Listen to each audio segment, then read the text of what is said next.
What's going on, everybody? My name is Pete, but you probably already knew that. But in case you didn't, you guys are watching the one and only Paid to Drive, and of course, Paid to Drive Vlogs, day number 1347 coming at you. Hope you are all having a great one out there. And ladies and gentlemen, if you drive for apps like GrubHub, DoorDash, Uber Eats, Postmates, just kidding, remember that? Nah, Postmates is part of Uber Eats. But if you drive for any of these apps or others, this is the channel for you to stay up to date with what is going on in the gig economy, everybody. That is correct. Get started right now. Hit that free red subscribe button down below. Turn on that notification bell so you're always notified when I make a new video. And of course, if you wouldn't mind, hit that like button down below. Just lets YouTube know I'm doing a good job. Let's set the goal at 150 and let's jump on into this. Bit of a lengthy email, so you may want to get yourself a snack, maybe a drink, and let's jump on into this. So this comes from Cheryl. Everybody say thank you to Cheryl in the chat or in the comments. So she goes, "Hey Pete, I was listening to your recent post about the poor profit margins for DoorDash, or insert your service of choice here, like GrubHub or Uber Eats, and possible end of outsourcing delivery services. While drivers may be the biggest expense of delivery services, which I don't believe, and I'll address that later, they are the main component of the service. No drivers means no delivery, and no money in DoorDash's pockets. Similar to a grocery store. If they had no food, their doors would close. I won't address the little robot cars because they are that far in the future, not the now in most markets." So I do agree with Cheryl in this so far. Restaurants are not going to be in a rush to get their own drivers as profit, most likely corporate office. They are required to pay benefits, healthcare, dental, etc. to those individuals if they are full-time employees. If they classify these workers as part-time, many companies offer benefits to those employees as well. No matter what the classification is, they will have to pay taxes, maybe clothing expense, and either have to purchase vehicles for those drivers and incur the costs of insurance, registration, etc., or have the cumbersome task of reimbursing these drivers for the mileage and wear and tear on their vehicles.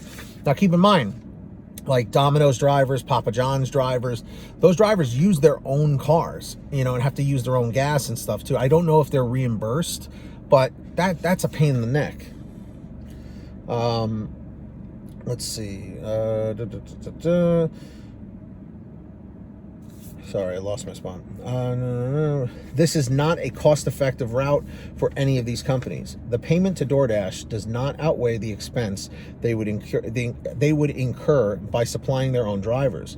Just think of something as small as meals. Most restaurants offer free or discounted meals to employees and possibly their families. This cost now increases as well, as we have seen throughout the pandemic, which is very true. There are many times where these restaurants with their own delivery services have been overloaded by orders and turned to DoorDash as a secondary delivery method. How many drivers would the restaurant have to hire to have the delivery flexibility offered by these services? A lot. If you have one or two delivery personnel, someone isn't going to get hot food, which will then affect food quality, customer ratings, as they say. Crap rolls downhill. Hiring more drivers would result wasted expenses when deliveries are slow or require employees to wear an additional hat, driver in addition to their current roles. A different hat, right, in addition to their current roles. Let's not even get into the expense of the employee if the employee gets into an accident. I'm sure you're getting my point by now. Totally, Cheryl, totally agree. As far as the drivers being the most costly part to DoorDash, I highly disagree. Their first expense should be IT, which I totally agree with. Because remember when DoorDash just decides to go down and everyone loses money and loses their minds? Stuff like that, like, I know things happen, no one's perfect, but stuff like that, like, shouldn't be happening that many times, This would include employees to program the systems and the hardware and software. If IT is not the most costly component of the business, they are doing it wrong. I mean, hell, maybe they are doing it wrong, but I would have to get a better look at their operations. I know my app glitches several times during a dash. I think the article was extremely short-sighted and didn't take into consideration all the expenses incurred by the restaurants and how expanding into delivery would affect them. Delivery services aren't going anywhere in the near future. I think of mom and pop shops trying to reach a broader customer base, popular restaurants from which you love the food but can't get a table for hours. DoorDash offers flexibility that restaurants have never had. I love your videos. Thank you for keeping us all informed and inspiring great conversations. Cheryl. So, Cheryl, thank you first and foremost for writing such a lengthy message like that. Yeah, I agree with you. I don't think that restaurants are going to want to hire their own drivers. And I'm sure they, as much as they hate having to pay the 25-30% commission fees to DoorDash or Uber Eats or GrubHub, I'm sure they love the fact that they are cranking out that much more business. Because you got to also think of it this way. Now that mask mandates have been basically taken away almost completely and you can go into restaurants now, you know, I think of it this way. What if you were a customer on DoorDash during the pandemic, right? Of a new restaurant. You're like, oh my God, I love this food.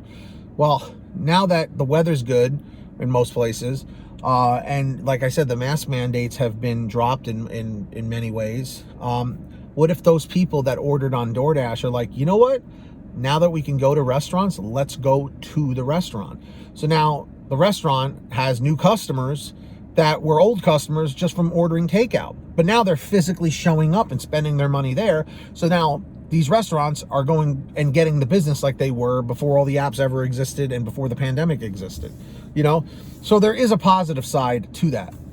As far as these companies going away anytime soon, it's hard to say. I'm going to say no, but anything is possible, you know? Some companies can just go belly up out of nowhere. So we'll see what happens. But I think for now we're good. I don't think we have to be too concerned or worried. So if you guys ever want to send me anything like Cheryl did, send me an email at paytodrivestories@gmail.com. And if you want to send me another faster message, you can contact me through Patreon. Link is in the description or in the pinned top comment at patreon.com/paytodrive. I give all my patrons shout outs in all my new videos. So when you hear your name called, say, hey, Pete, I heard my name. We got Samantha Michaels, Brian Pomeroy, Heidi Barnes, Joe Valerio, Kurt Paul, Lee Peacock, Tulsa Todd, William Boudreau, newcomer Laura Love, Agus, Alan G. Van Horn, Drew Hanor, Fernando Carranza, Frank Haviland, Fresh One, Jason Casta, Justin Case, Lulu Laura, Natalie Mosley, Sarah Keston, Scott Freisner, Sherry Cassidy, Stephen Neely, Brian Richardson, Jenny Thomas, John Bonacci, Matt Epperson, Nick G, Stacy Miller, Terrence Pacheco, and Valerie Brown. That's right, everybody. So sign up down below on Patreon. Links in the description or in the pinned top comment.